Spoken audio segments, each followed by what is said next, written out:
안녕하세요. 저는 결혼한 아들 3명이 있는 60대 여자입니다. 남편과 세 아들 그리고 그들의 가족들과 함께 행복하게 지내고 있었는데요. 한 달 전에 남편이 갑작스럽게 심장마비로 세상을 떠나면서 온 집안이 풍비박산되었습니다. 남편이 건물을 하나 가지고 있었는데 죽기 전 세금 문제로 건물의 명의를 큰 아들 앞으로 해둔 것이 화근이었어요. 그때부터 모든 게 변하기 시작했습니다.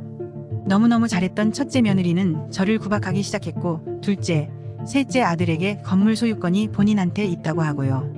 여기에 다 쓸 수 없을 만큼 저는 상상 이상으로 모욕적이고 비상식적인 대우를 받았습니다. 심지어는 제 가방에 몰래 손을 대고 건물의 등기권리증까지 훔쳐서 자신의 소유로 만들었어요. 거기에 더해 건물을 담보로 대출을 받아 돈을 써버리는 것까지. 참담한 심정입니다. 저랑 제 아들들은 이 상황을 어떻게 헤쳐나가야 할지 갈피를 못 잡고 있는데요. 이 문제를 어떻게 해결해야 할까요? 법적인 조치는 또 어떻게 해야 하는 건지 막막합니다.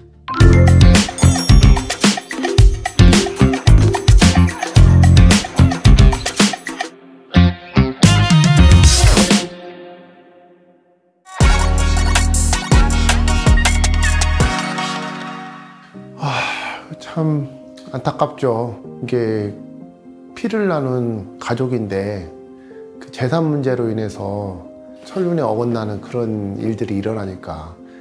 근데 실제로도 이런 일이 비일비재합니다. 재산을 두고서 이렇게 싸우는 일이에요.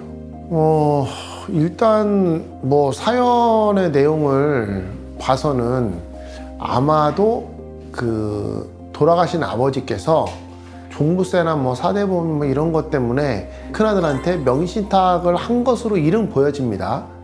그래서 만약에 명의신탁을 했다는 거를 입증할 수 있다면 그러면은 우리나라에서는 이제 부동산 실명법이라고 하죠. 요거에 따라서 이 명의신탁 약정이 무효가 되거든요. 그래서 그 등기가 장남 명의로 되어 있어도 무효의 등기라서 요거는 상속재산이 되기 때문에 모든 상속인들이 자기의 상속분에 맞춰서 상속을 받을 수가 있게 되는 거죠. 문제는 이 명의신탁 사실을 어떻게 입증하느냐의 문제입니다.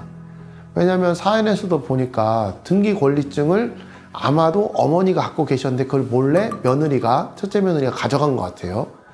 그런데 이제 명의신탁임을 보통 인정되는 여러 가지 사정들이 있는데 첫 번째는 등기권리증을 누가 갖고 있냐. 두 번째는 이 부동산 같은 경우는 재산세도 나오고 뭐 상황에 따라서 종부세도 나올 수 있는데 이런 세금을 누가 냈느냐. 그리고 건물이면 거기에서 나오는 월세 이거를 누가 가져갔느냐. 그리고 건물 관리를 누가 했느냐. 그리고 그런 임대차 계약 같은 것도 실제 누가 체결을 했는지 이런 것들 종합적인 사정을 다 판단을 해서 이거는 명의신탁을 한 것에 불과한 거지 큰아들에게 증여한 것이 아니다. 이렇게 이제 입증을 해야 되는데 이게 실무를 하다 보면 입증하는 게 쉬운 일이 아닙니다. 왜냐면은 부모와 자식 간에는 서로 어느 정도 신뢰가 있으니까 또 그렇게 했을 거 아닙니까? 그러다 보니까 제3자거나 남이었으면 명의신탁 약정서를 작성했을 텐데 그냥 믿고 하는 거지 그런 약정서를 작성하는 경우가 그렇게 흔치 않거든요. 그러니까 서류가 없으니 그런 정황들을 입증해야 되는데 그러다 보니까 이 명의신탁을 입증을 할 수 있으면 이거는 사실상 이제 그 상속재산으로 회복시켜서 다 같이 공평하게 분배를 받을 수 있는데 입증이 안 되면 상당히 어렵죠.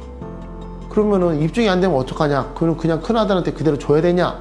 플랜 B가 있습니다. 그게 바로 유류분 반환 청구라는 건데요.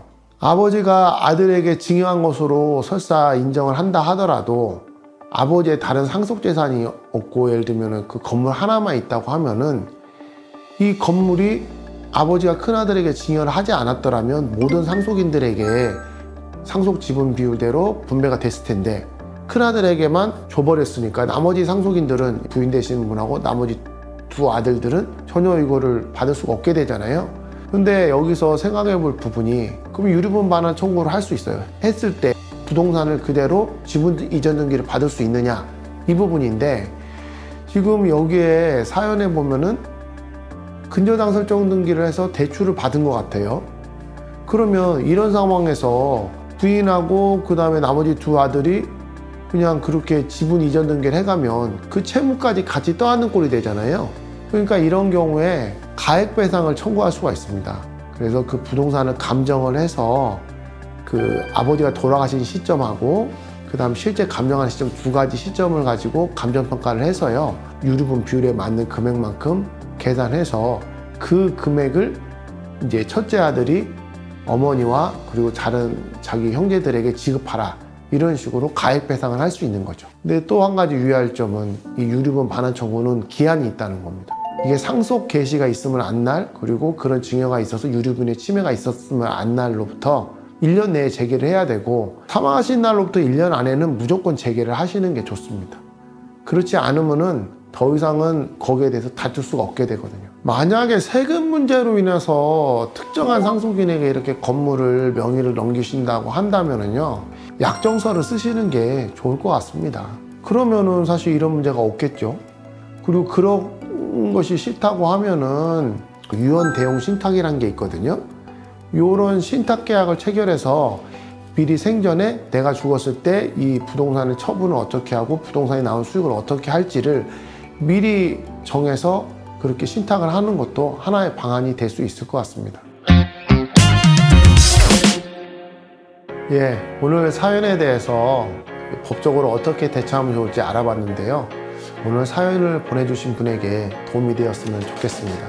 그리고 저의 유튜브를 시청하시는 분들 중에도 이런 문제로 고민을 겪고 계신 분이 있을 것 같습니다. 그분들에게도 도움이 되었으면 하고요. 앞으로도 더욱 유익한 정보와 좋은 이야기 많이 가지고 여러분들 찾아뵙도록 하겠습니다. 상속마스터 정변이었습니다. 감사합니다.